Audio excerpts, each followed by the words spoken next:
cuando nosotros partimos con el sistema de solución de controversias para .cl, hay que tener presente que es un local DRP, que le decimos nosotros, digamos, un sistema local de resolución de disputas, es anterior al sistema universal de resolución de disputas que hay en nombres de dominio.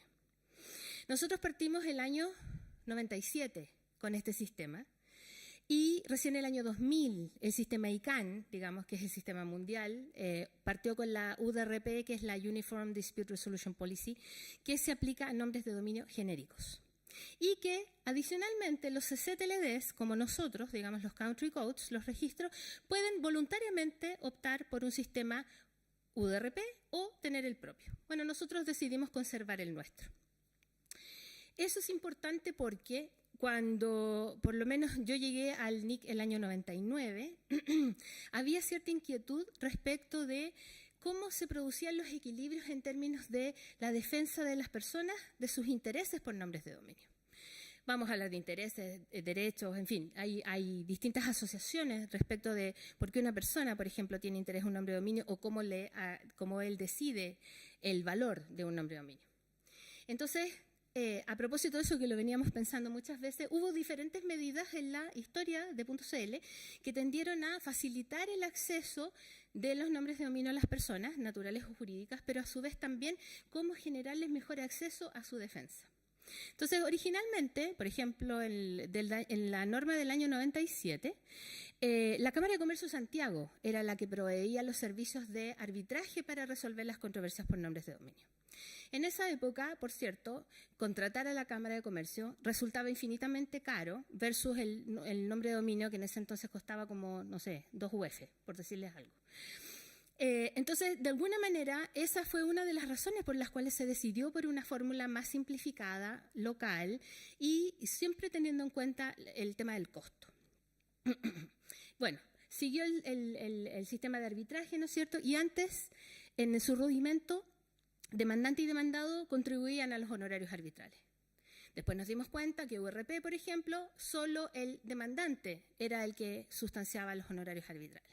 Y entonces el primer solicitante en esa época, porque eran solicitantes, hoy día ya no existe esa nomenclatura, era el que quedaba exento del honorario arbitral y entonces el que demandaba o controvertía, digamos, era el que contribuía al honorario arbitral. Bueno, eso se mantiene en la actualidad. Sin embargo, cuando ustedes ven las estadísticas, lo que termina pasando es que había cierto dolor en la comunidad. Y nosotros, bueno, yo en particular sentía que esto estaba por ahí.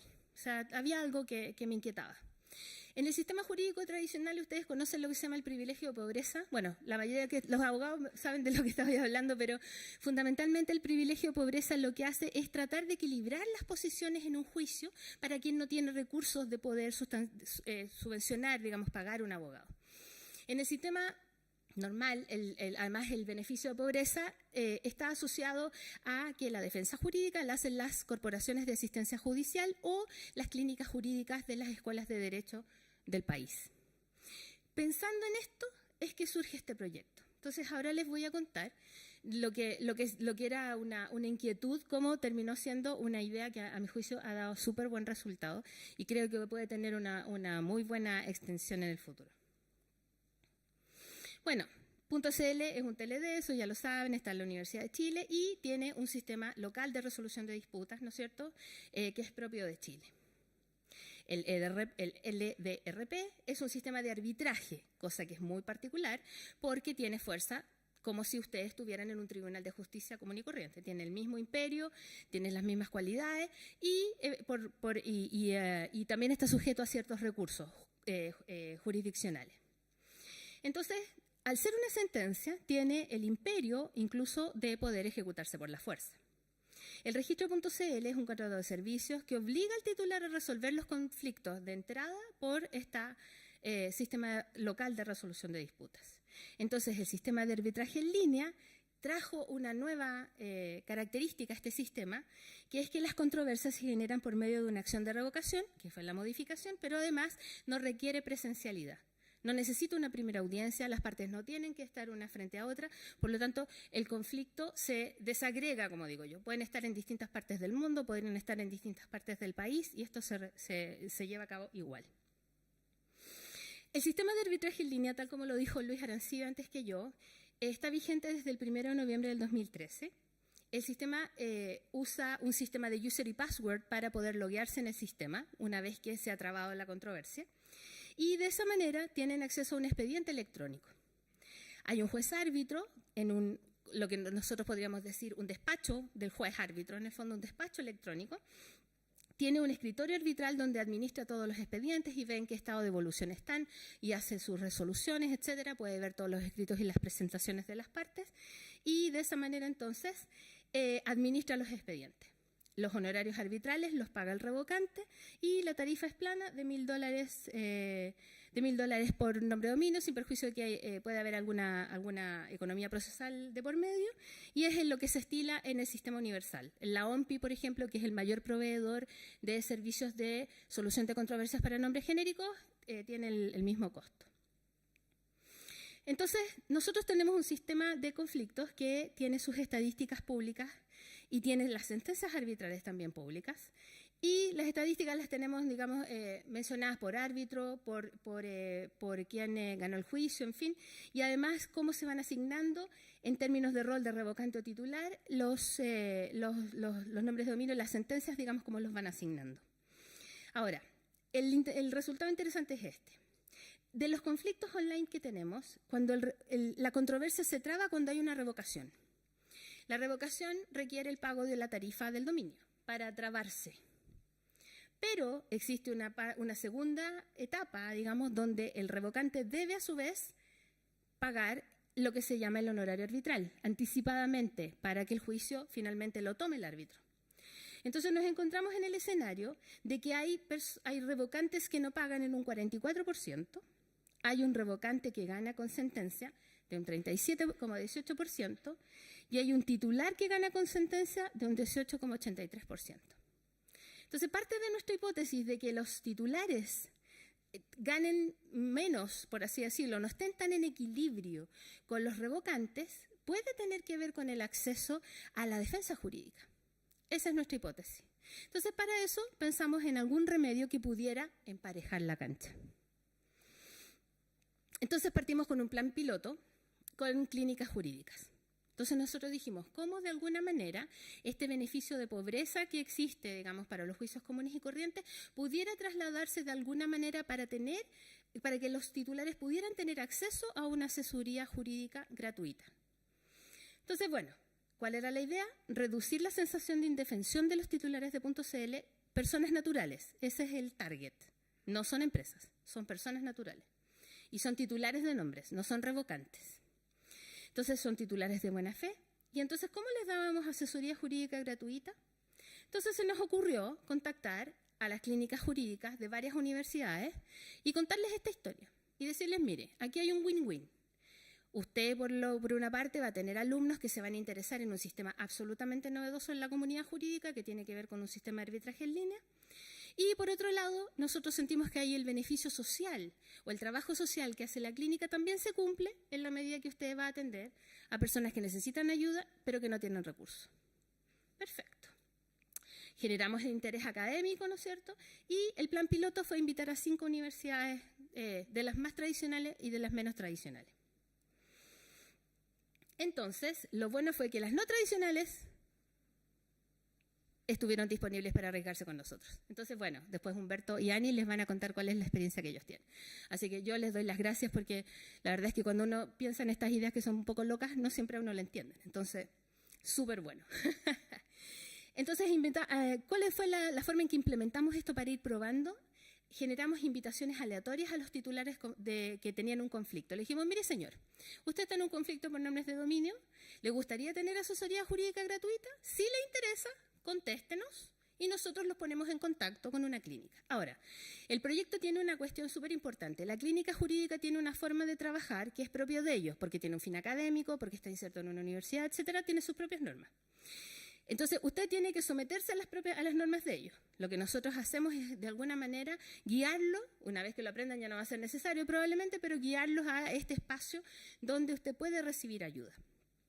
Entonces, bueno, para nuestro sistema hubo que crear un par de cosas. Había que incluir en el sistema, digamos, en el sistema de arbitraje en línea, un rol adicional en cada una de las partes y generar un sistema automático de invitaciones, porque las primeras 40 les hicimos a mano, pero después ya tuvimos que generar un sistema automático que pudiera generar las invitaciones. Bueno, resultado, tenemos 2 universidades trabajando. Hasta el 31 de mayo teníamos 41 invitaciones enviadas, 37 derivaciones a las clínicas. Finalmente, el contacto con los interesados, teníamos 17 causas en total. Y los arbitrajes tramitados, teníamos 8 con sentencia favorable y 2 con sentencia en contra. Y mis colegas ahí les van a contar cuál ha sido su experiencia. ¿Qué nos queda por hacer? Un mayor número de clínicas jurídicas disponibles. Querríamos que varias más escuelas, digamos, trabajaran con nosotros. No tienen que estar en Santiago para trabajar con nosotros en este piloto. Lo ideal sería que hubiera un pool de clínicas que pudieran entonces ser elegibles por los usuarios, terminar el piloto, entrar en producción y generar un convenio estándar con las universidades, que es lo que ya tenemos. Y ahora los dejo con mis colegas. Muchas gracias. Muy bien. Damos las gracias. ¿Escuchan? Sí. Sí. Damos las gracias a Margarita Valdés. Pareciera que no funciona el micrófono. Pero en fin. Damos las gracias a Margarita Valdés. Y siguiendo con esta temática, respecto a la resolución de controversias o el centro de resolución de controversias, me es grato dejar con ustedes a continuación a Ani Carvajal, de la Clínica Jurídica Área PYME de la Universidad Finisterre.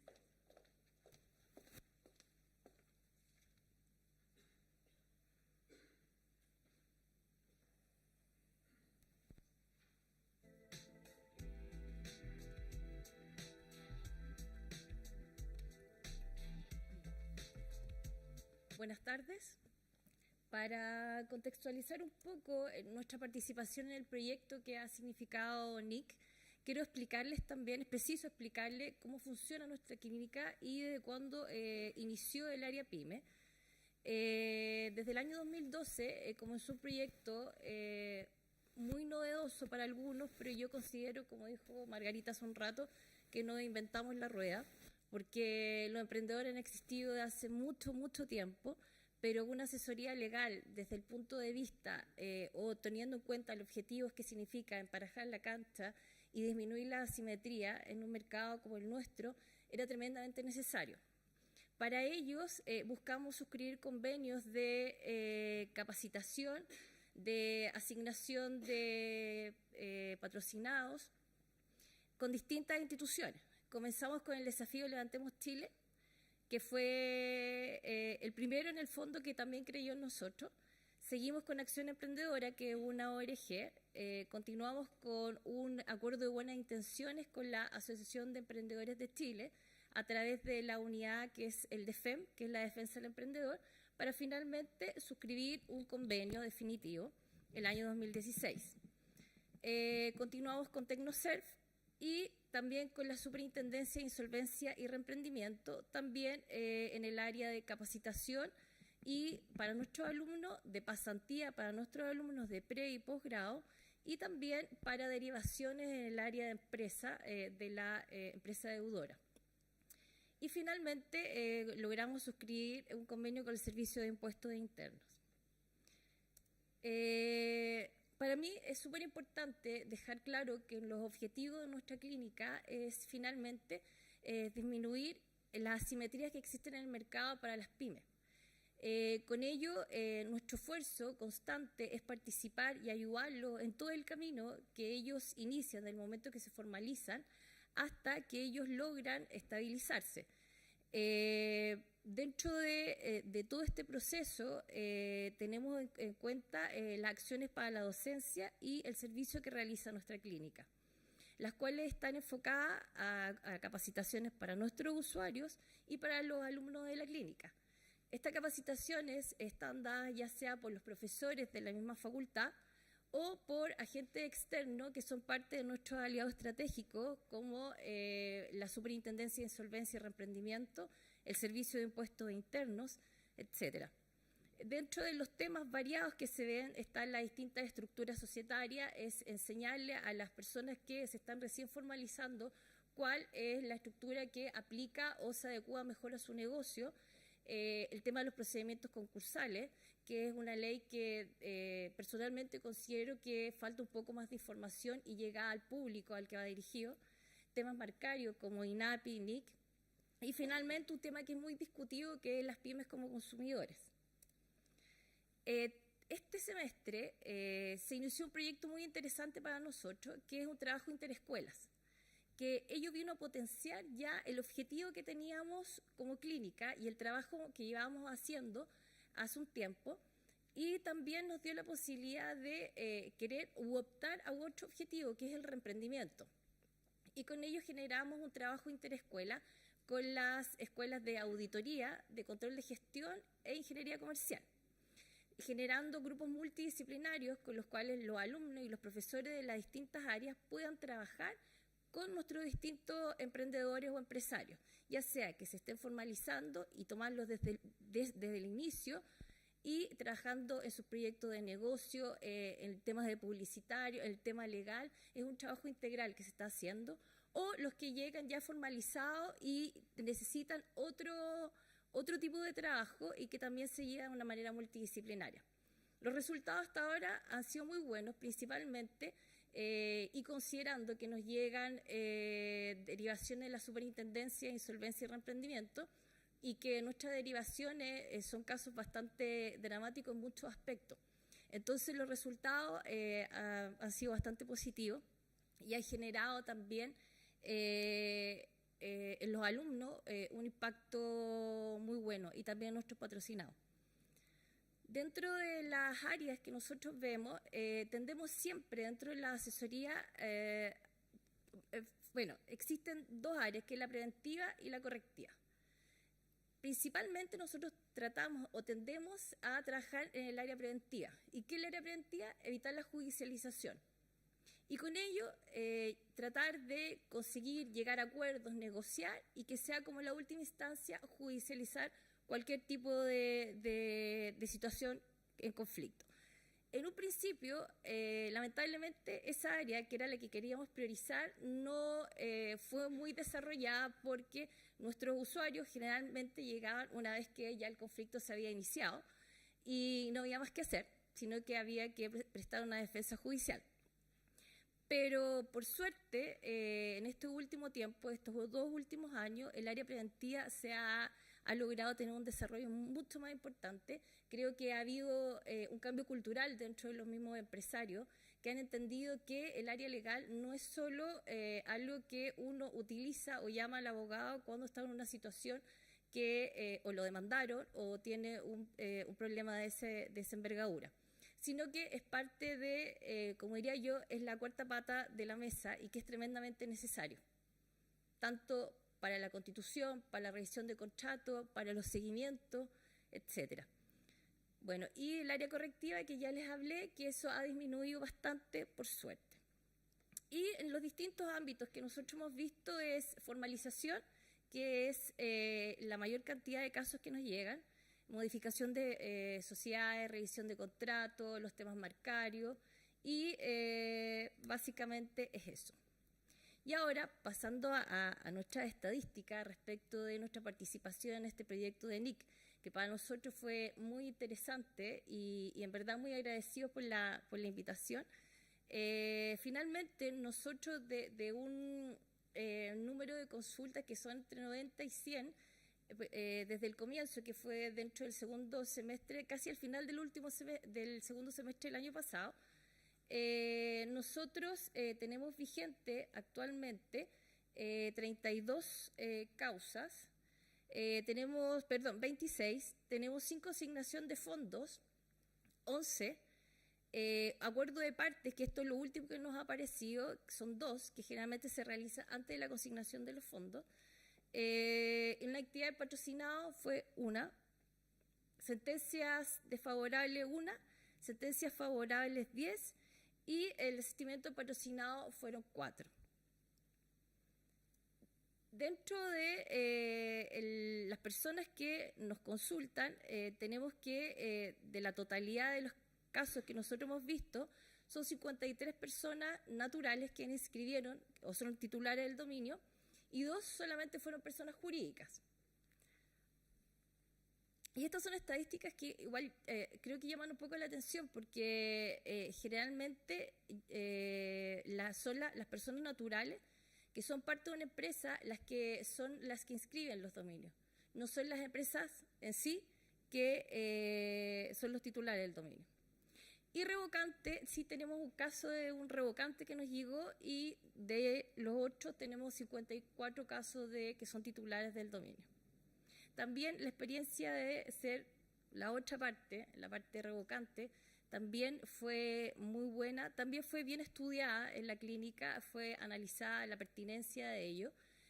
Luego de analizar en particular el caso, consideramos que era prudente que nosotros asesoráramos al revocante y estamos esperando los resultados de ello. Y finalmente quiero concluirles con algo que a nuestro modo de ver es lo que implica la revocación constante de las grandes marcas, que es el daño económico que le genera a la pyme la revocación indiscriminada de sus dominios por parte de grandes marcas.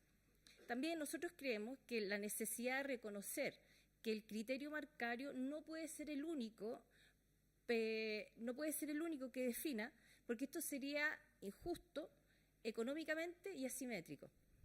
Tampoco es funcional a la naturaleza del nombre de dominio, que es un derecho exclusivo, contrariamente a los registros marcarios, en el que pueden distintos o diversos titulares tener un mismo nombre o tener un mismo nombre y convivir pacíficamente y que sean de distintas clases.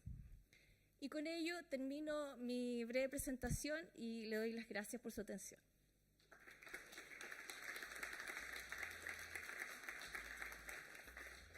Damos las gracias a Annie Carvajal por su presentación. Recuerden que las preguntas respecto de estas ponencias irán luego en algunos instantes, una vez concluida la tercera y última presentación de este panel. Y a propósito de ello, invitamos de inmediato al señor Humberto Carrasco, él es coordinador de la Clínica Jurídica de la Universidad Católica del Norte.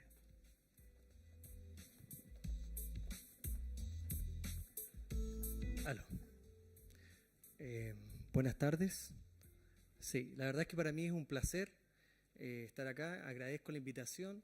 Yo llevo relacionado a la temática de los nombres de dominio desde el año 1997, desde que empecé con mi tesis de pregrado para titularme de abogado, y tuve la suerte de participar, ¿cierto?, en el ICANN de 1999 aquí en Santiago, donde fue que se aprobó la UDRP, ¿cierto? Y bueno, ahí pude conocer a bastante gente que incluso estoy viendo al día de hoy. Yo la verdad es que voy a hacer una presentación, voy a tratar de que sea muy breve. Vamos a hablar un poquito del origen del convenio, ¿cierto? Cuáles eran los objetivos buscados desde el punto de vista de la Universidad Católica del Norte. Les adelanto desde ya que la Universidad Católica del Norte tiene dos grandes sedes, una que está, ¿cierto? Tres en realidad, una que está en Antofagasta, otra que está en Coquimbo y una tercera, ¿cierto?, que está en San Pedro de Atacama. ¿Ya? Pero las escuelas de Derecho tienen una sola facultad, con dos escuelas de Derecho, una que se encuentra en Antofagasta y otra que se encuentra en Coquimbo. Después, ¿cierto?, explicaré la estructura de la clínica, que es distinta, ¿cierto?, a lo que explicó Annie. Entonces tiene relevancia un poco porque los objetivos que nosotros buscamos también son diferentes. Y vamos a hablar de los resultados obtenidos, que son un poco de estadística, y vamos a llegar, ¿cierto?, al final a las conclusiones. El origen del convenio, en realidad, si ustedes se dan cuenta, ahí aparece un avioncito. ¿Y por qué aparece un avioncito? Porque yo tengo una doble militancia en este caso. Yo soy presidente de la ACRALO. La ACRALO es, de alguna u otra manera, una organización dentro de ICANN que representa los intereses de los usuarios de Internet. Yo tengo, ¿cierto?, la calidad de presidente de la ACRALO de Latinoamérica y el Caribe. Entonces me toca viajar a las reuniones de ICANN, y en una de esas reuniones de ICANN, ¿cierto?, veníamos de vuelta con Margarita Valdés, ¿cierto? Y Margarita me cuenta justamente este proyecto porque yo estaba preocupado como en cuanto a saliendo del ámbito académico, yo estaba preocupado por cómo representar los intereses de los usuarios. Y como yo había sido abogado, digamos, defensor de los titulares de nombres de dominio desde el año 99 hasta el 2004, me tocó litigar Litigué más de en varios casos en realidad. Incluso, solamente recordar que también me tocó presentar un recurso de queja y casación en la forma en contra de un árbitro, que me dio mucha pena. Tuve que llamarlo por teléfono para avisarle que le iba a presentar una queja y una casación. No me fue bien en la corte, pero demuestra que uno puede hacer ejercicio de los derechos. Entonces, seguía con esta preocupación y cómo ligar, en el fondo, en Chile, este desbalance que se produce entre los titulares, ¿cierto?, marcarios, y los que representan los intereses de los usuarios. Entonces, de esta conversación nace, bueno, conversamos con Margarita, después con Luis Arancía, con Patricio Cubuletti, con varias gente del NIC, y ellos me decían, sí, mira, tenemos este proyecto. Yo le decía, mire, yo estoy de subdirector del Magíster de la Universidad Católica del Norte, nosotros tenemos un par de alumnos que son abogados, especialistas en Derecho a la Empresa, pero que no se han podido titular. Entonces, ¿cómo lo hacemos? Creamos una especie de PET, Plan Especial de Titulación, para estos abogados que hicieron el magíster, pero que no habían sacado su título. Entonces, ellos tenían que hacer una práctica que duraba aproximadamente 6 meses, tramitar, ¿cierto?, la defensa del nombre de dominio, después generan un informe y un portafolio, que es una especie de mini tesina. Desde ya les adelanto que tenemos nuestra primera mini tesina que debería estar defendiéndose el próximo mes ante un tribunal, ¿cierto?, del magíster y de producto, ¿cierto?, de nuestro primer egresado de este programa especial de titulación, gracias a esta clínica que hemos implementado junto a NIC Chile. Entonces ese es el origen. Y ahí ustedes se dan cuenta, de ahí los objetivos buscados, ¿cierto? En un principio eran del magíster en Derecho en la empresa, que tenemos tanto en Coquimbo como en Antofagasta. Y experimentar el trabajo en equipo, porque esto es bien extraño, porque nosotros tenemos el magíster que un año funciona en Antofagasta y el año siguiente funciona en Coquimbo. Entonces resulta que teníamos que tomar alumnos, estamos hablando de distancia, ustedes saben, los que son chilenos, la distancia que hay desde Santiago a Antofagasta. Y desde Coquimbo a Antofagasta son más de mil y tantos kilómetros en el fondo que habría que viajar. Y trabajar a distancia en realidad es bastante complicado. Entonces, lo que hicimos hoy día, y lo voy a explicar, es que tenemos un abogado del magíster de Antofagasta que no se conoce físicamente con el abogado del magíster de Coquimbo, no se han visto nunca, salvo por videoconferencia, pero físicamente no se conocen. Y además estamos interactuando con clínicas de pregrado, que son alumnos que están en 5º año, que son en una clínica que tenemos de emprendimiento. Entonces, los hacemos interactuar como si fueran un estudio jurídico virtual. Hoy día tenemos gente, alumnos que salieron de Antofagasta, que trabajan en Santiago, que se están tratando de titular, que trabajan en la clínica en Coquimbo, una alumna de pregrado, ¿cierto?, que por ejemplo durante el 18 se encontraba vacacionando en San Pedro de Atacama, que tenía que en el fondo seguir investigando, porque lamentablemente estos son plazos corridos, y a veces tenemos que contestar incluso dentro de los días feriados, ¿ya?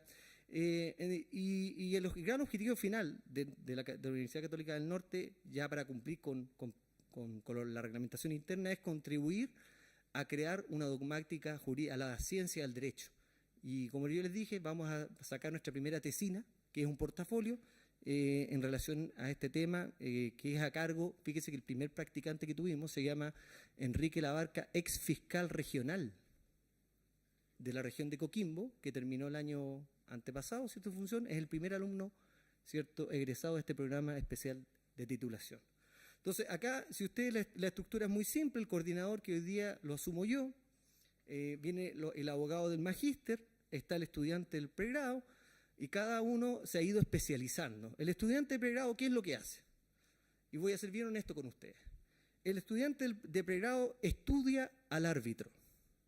El estudiante de pregrado tiene por tarea revisar todas las sentencias que ha dictado el árbitro y ver cuáles son beneficiosas para los intereses de nuestros titulares. A su vez, el estudiante de pregrado tiene que estudiar si tiene alguna causal de inhabilidad, de manera que le avise al árbitro, para que le avise al abogado y al coordinador si pudiera haber una causal de inhabilidad. Entonces se hace un trabajo en equipo. Ya con esto voy a terminar. Las consultas, en realidad hoy día son 52, esto fue hasta el día viernes. Juicios 34, sentencias a favor 7, sentencias en contra 2. Hay una que me duele mucho, que yo le ofrecí al cliente irme de queja y casación, pero el cliente no quiso. ¿Ya? 5 acuerdos, tenemos 20 juicios pendientes. Las conclusiones, un gran entusiasmo de los alumnos de posgrado y pregrado por participar en la clínica.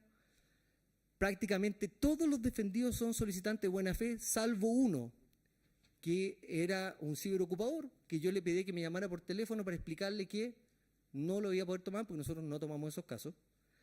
Y como ya dije, ya está por presentarse el primer portafolio tesina del primer alumno magíster y creemos que hemos logrado, logramos la descentralización, estamos creando la ubicuidad porque somos una universidad que está en regiones, está en Santiago, estamos viendo temas que antes solamente se veían en Santiago, se están viendo en el resto de las regiones del país. Muchas gracias.